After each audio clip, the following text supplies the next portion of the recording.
to suspend the ex-Chief Justice of Nigeria, Justice Walter Onoghen, who is currently standing trial before it for false assets declaration. Naturally, since nature abhors vacuum, the President has sworn in the next in line, Justice Tanko Muhammad, as acting Chief Justice of Nigeria. Since even corruption has company, expectantly, there has been reactions to this development. The preponderance of reactions has been that the suspension of the former CJN to pave way for a fair trial of his case at the Code of Conduct Tribunal and to save the judiciary from disrepute is a step in the right direction. The judiciary had in the last 2 weeks been at its worst as those over whom Justice Onoghen had powers were coerced into delivering one ridiculous ruling after another in their attempts to shield him from standing trial. However, a narrow but fierce minority, please take note, fierce minority has launched a campaign to muddle the issues and create the impression that the removal of a CJN that willfully violated the laws of Nigeria is a rape of democracy. It is instructive that this narrow minority is led by the opposition People's Democratic Party, PDP, whose members have been the greatest beneficiaries of the baffling Supreme Court rulings that were procured while Onnoghen was still in office. Members of the same party had also been reported to be banking on a Justice Onoghen-led judiciary to sell election victory to them. May we also note that the lynch mob that have been criticizing President Muhammadu Buhari have added the Nigerian Bar Association as their choristers, with senior advocates of Nigeria taking on the role of backup singers. It is simply ridiculous when we are reminded that even the current leader of the association has a case of money laundering pending before a competent court, which makes a corrupt judiciary attractive to this set of critics. The only fortunate thing is that the position being canvassed as that of the NBA is nothing but the view of a few people that are fortunate to currently be at the helms of its affairs. For we have seen many lawyers have voiced opinions that support the steps President Buhari has taken. Buoyed by the wrong premises advanced by the PDP and NBA, a few Nigerians have also come in their personal capacities or as groups to repeat the misleading arguments that the suspension of a corrupt judge is a threat to democracy. I wonder how. Nothing can be further from the truth.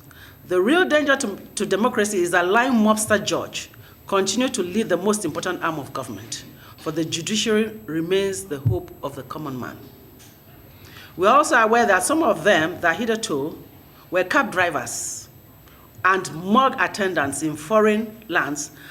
Morgue attendants means mortuary attendants, are posturing as professional Nigerians and making contacts with foreign countries to come and help restore Justice Onoghen, even though the breach he committed would have attracted stiffer jail term, if not even death sentence, in the countries being so approached. May we educate those that have been sent on the international errands to bring opprobrium upon Nigeria that this is Nigeria. This is not America. It's not China. It's not Japan. It's not any country in Europe. But this is Nigeria, addressing its internal challenges with corruption based on extant legislation. The point where other countries are being invited to come and enforce in Nigeria what they will never accept in their own jurisdiction is that a man who has severally told litigants that ignorance is no excuse in law is trying to explain his own breach of the requirement to declare his assets as mistake and or forgetfulness. This has left us wondering how many of the pronouncements from him were mistakes, and in how many instances he forgot the facts of matters before him. The defense he has put up alone are grounds for him to leave. For what country will retain a mistake-prone and forgetful man as its #1 judge. It is most annoying that even this laughable defense is not being argued before the CCT, but in the court of public opinion, where the opposition paid propagandists have become noisemakers to a point where reason and facts have almost been drowned. Had a poor civil servant or lowly officer or as an ordinary Nigerian committed the same infraction of saying they forgot to declare certain assets or bank accounts in their name, they would have gotten to jail faster than it takes Justice Onoghen to put on his wig. But a man who has lived most of his life interpreting the law is reluctant to present himself before a tribunal that has summoned him. If an everyday Nigerian behaves the same way, the implication would be dire. Yet, we are all clamoring for a Nigeria where all are treated as equal before the law, where the law is expected to be blind, be no respecter of anyone.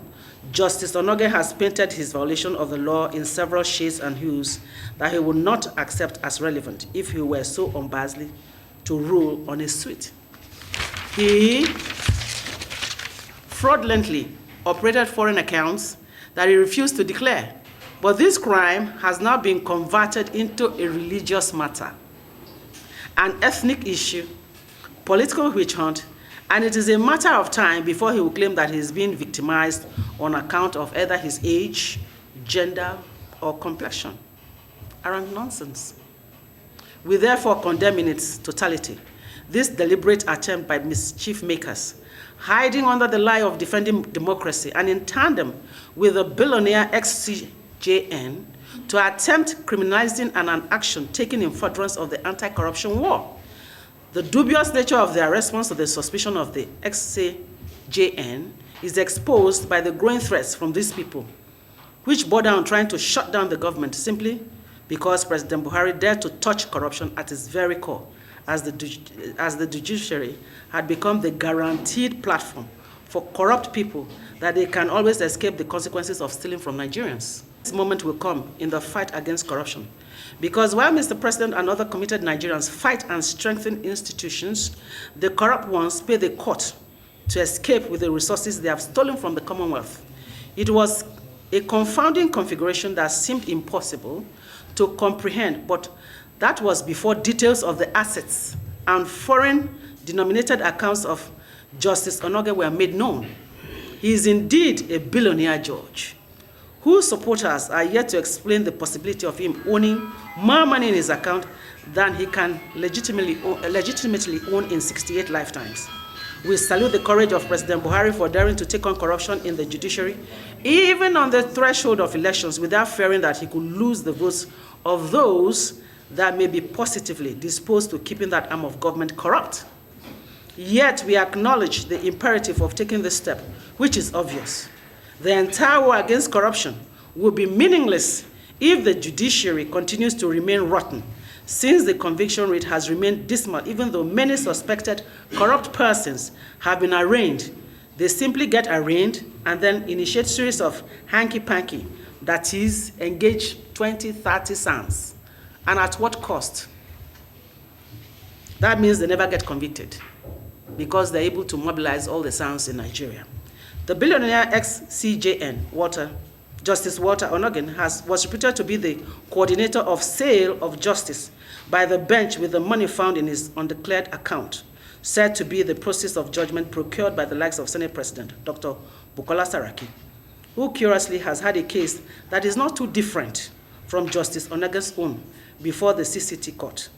Corrupt politicians and Nigerians are aware of this and would have preferred that the status quo remain. The situation becomes more frightening with the revelation that PDP candidates have started settling the embattled judge even before elections have taken place. Their anger at his suspension is directly connected to their fear of losing the money they had paid to him and the knowledge that his successor is not of his disposition. These groups here are aware that the PDP, because of the blow to its corrupt arrangement with the CJN, has made plans to mobilize youths. And please take note, Nigerian youths, not their children, not their relations, that they have neatly tucked away in beautiful mansions and villas and homes across the world, in Europe, in America, in exotic islands, to create the impression of a popular uprising against the suspension of an ex-Chief Justice of Nigeria that failed to declare his assets as required by law. Some of these people being mobilized for the protest are members of the Islamic movement in Nigeria, Boko Haram, and the indigenous people of Biafra, that is IPOB, which are all terrorist groups. The goal is to torment the peace of the country in the name of mobilizing against President Muhammadu Buhari's decision to save the judiciary from becoming a highest bidder's bazaar. It is important that lies are not documented as truth, for history will be perverted to record it so. To this end, we shall therefore be mobilizing the over 180 million Nigerians, women and youths across the nation, and all and sundry, to defend the Constitution of the Federal Republic of Nigeria, which President Muhammadu Buhari has defended in accordance with his own sworn oath, simultaneously hold across country with international legs. We shall, at these rallies, restate our commendation of President Buhari while educating the world to the necessity of cleaning up our judiciary, which is to ensure that the masses are no longer food for the corrupt few.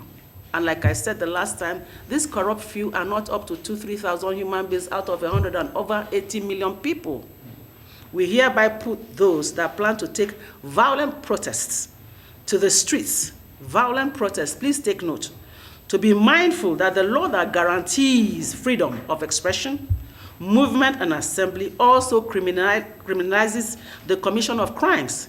With the era of cash and carry judiciary now over, anyone that violates the rights of others or the sanctity of the state in pursuit of their own rights to cause mayhem can be sure that recompense shall be swift and certain. Never again shall we spare a thief in the judiciary or any arm of government in our country, Nigeria. Thank you very much.